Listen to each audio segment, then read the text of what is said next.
Hello, my friends of crisp and sharp images. Today we have a look at another new tool. So let's jump directly into Baselight. Sharpen Luma is a new operator that we added in Baselight 6 for sharpening images.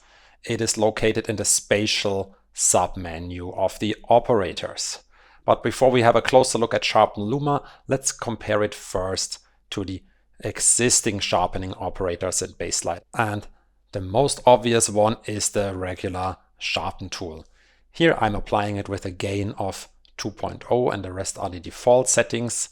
And let's go into pixel by pixel home zoom mode so we can examine the image details better.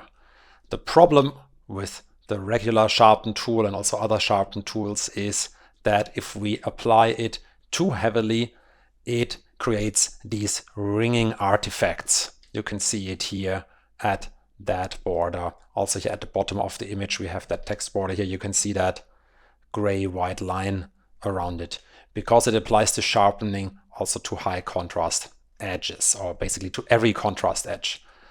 Another issue are here fine hair details that can get also over amplified and look very, let's call it over processed with these strong ringing artifacts. If I crank up the gain even higher, we can see it becomes even more unnatural in the look, the image.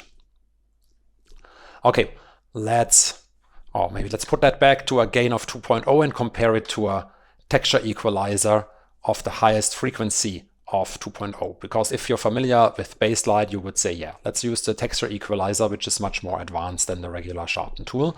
And we can see if we compare it to the regular sharpen, already looks more natural because we're applying the process only to the highest frequency in that case. But still, we have the same underlying problem. We can see if we apply it to more frequencies that we can run into these ringing artifacts. And also we should note that applying texture equalizer or regular sharpen both can amplify the chroma noise of images, as we can see also here. Okay, so this is regular sharpen, this is texture equalizer, and this is the Sharpen Luma effect now, also with a gain of 2.0. So I can turn it off and on, and hopefully you can see how it tickles out all of the small details in the image, but it's not creating these nasty ringing artifacts. The simplified idea behind the Sharpen Luma tool is apply the sharpening only to edges that are not so sharp yet.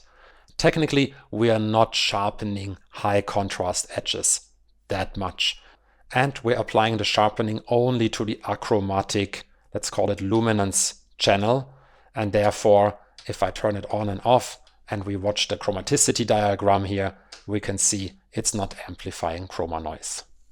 I have to say it can amplify noise in the luminance, but we will have a closer look at that in a moment. Let's examine that biker shot here. And we can see it's not fully in focus. Maybe also there's a motion blur going on. If I go to pixel by pixel home zoom again, we can see that we could add a little bit of sharpening. But if I add my regular Sharpen Luma, we can see, it's adding a nice effect of sharpness, but could be a bit more on some more details. So here I applied it through the scratch pad with my gain 2.0 preset. But on this shot, it might make sense to increase the radius of the tool, basically to make it stick a little bit more also to crude details. So here I'm raising the radius now. So now I see a really strong effect. Now it looks definitely a bit over processed. And then I would dial down the gain here maybe to half of that, to 1.0. And so now we should have a nice sharpening effect on the shot. So the radius you can use if you want to focus the tool a bit more on crude details, if there are not so many fine details available in the shot, for example. Let's have another comparison of regular sharpen and Sharpen Luma on this shot here. We can see with the regular sharpen, again, we run into the typical problems of ringing artifacts here around high contrast edges. Also notice that it does not really bring out much of the details here of the tiles on the floor, and also how unnatural here these trees are looking, these fine details here. That's not looking great.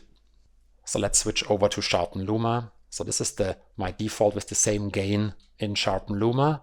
Let's first examine here the bottom, and we can see there are no ringing artifacts around the legs, and it nicely brings out all the details here on the floor, on these tiles, and we can really feel more of the texture of the shot in that area here. Or maybe let's jump back to pixel by pixel. So that's pixel by pixel size. This is without Sharpen Luma. This is with. I would still say here on the trees, it might be a little bit too much contrast and edge enhancement. It's there on the borderline of looking too digitally processed to me. And for that case, we have a very nice parameter, which I think is, besides the gain and the radius, the third most important one. The contrast threshold limits the contrast change introduced by the sharpening operation. So if the sharpening operation would add too much contrast in total, it's then not doing it. And so in that way, you can see now I dialed that down. We still have a nice sharpening effect on the small details. Also, we should still see a nice effect down here on the floor, but we're now staying away more from these unnatural, over-sharpened edges here on the trees. So whenever you feel that the result of the tool looks too contrasty at certain edges, try lowering that contrast threshold. That can really make a big difference. To examine the shadow threshold, let's go into extended ranges and raise the gain all the way up to 12. You should never do that on real images, or if you do it, be super careful about the results. And here notice how we're also sharpening these darker areas here of the building in the background.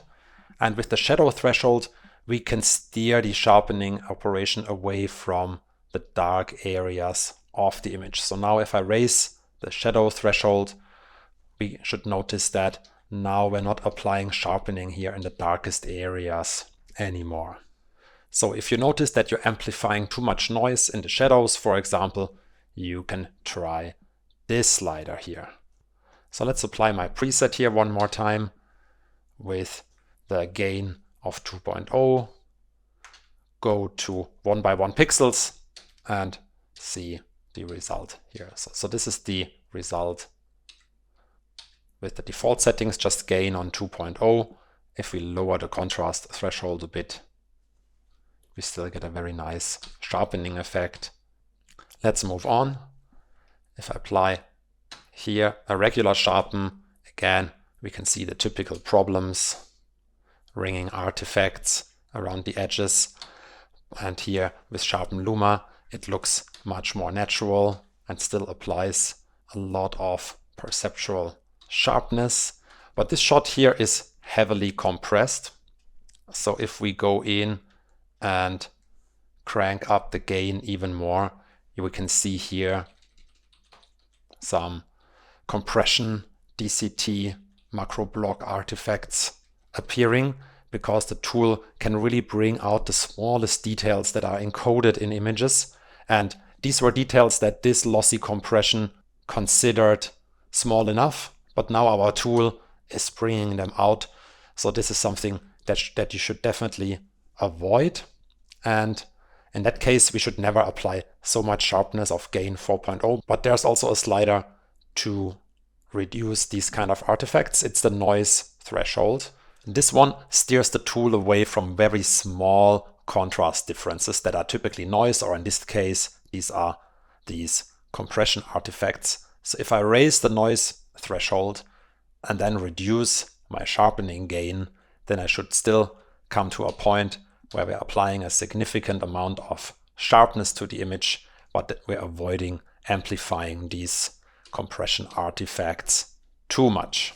On the next shot, I want to show one of the main qualities of the tool, and that is how it can bring out the texture of objects. And for example, here with the road, it can really bring out a lot of the small details and the texture of that one. Or if you think about, for example, food and texture of an orange, for example, or of some meat on a grill, etc. So this can be very nice. But also I want to show you another warning here in the end of that shot. So if we apply a lot of sharpening, so let's raise the gain here all the way up to 4 and go to a pixel by pixel zoom and examine that house here, we should then see that it brings out a lot of the details, yes, but it's also, or in that case, maybe we have to go to extended ranges. Let's crank it all the way up. Yeah, so now we have a really almost like an artificial look here. Oh, that's not pixel by pixel. That should look much better. So this looks now very artificial, but also notice how it amplifies here now. I need to zoom over here. Some more ray artifacts here that are present in the footage. But without the sharpening, they're below our perceptual threshold, and the sharpening can bring them above the threshold. And so you should also watch out for these kind of effects. And of course, I would generally advise not apply so much of the sharpening tool on one shot. So my general advice is stay below the gain of 2.0. And if you go higher, then apply it through a shape. On the next shot, we can again clearly see how it can tickle out all of the small details of a surface. Here we see a lot of the details now in the skin, but also look at the fine hair here around the eye. Let's compare it again to a regular sharpen, where we are already feeling these ringing artifacts here around the eyelashes. And here with the Sharpen Luma, we get a much more nuanced result. But maybe we don't want to bring out all the details here in the skin. So then we can also use the noise threshold to steer the tool away from these details. Maybe something like that. And so now we should still see a nice effect here on the eyes and on the eyebrows, but we're not amplifying the details in the skin that much anymore. This tree shot has a nice soft character, but what if we want to work against that? If I apply the Sharpen Luma with my gain 2.0, then we can notice, yeah, it already brings out a lot more of the details. Again, I go pixel by pixel, but in this case, it might also make sense to raise the radius a little bit. So there you can, for example, with a really high gain value there, you can check out where does it resonate nicely with the features of the image that you want to enhance. Here maybe, yeah, something around 2 pixel radius, and then bring the gain back down to a more moderate level. Looks a little bit too crude to me now. So now here, that's before, that's after, maybe even a little bit less gain. So this is the idea how you can play with the radius.